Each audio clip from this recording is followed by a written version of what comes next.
या सुट्ट्यांमध्ये रोज नवीन काय काय बनवावं कधीच काही कळत नाही, तर कधी कधी हा पदार्थ आपण नक्कीच बनवतो आणि हा पदार्थ आपल्या घरी नक्की बनवला जातोच. कारण की भाज्या जर घरात छोट्या छोट्या शिल्लक असतील तर आपण त्याचा हा एक पदार्थ नक्कीच बनवतो.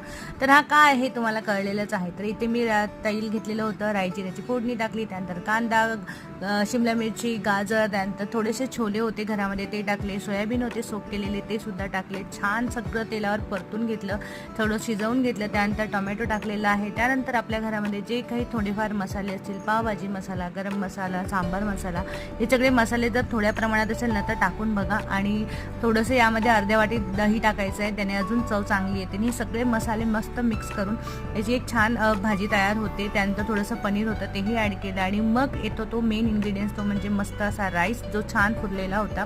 सगळं करून मिक्स करून घ्यायचं आहे, मस्त असा पुलाव तयार होतो. आणि मग येते ती वेळ छान प्लेटिंग करण्याची. तर ही अशी प्लेटिंग कोणाला आवडत नाही आणि मस्त असं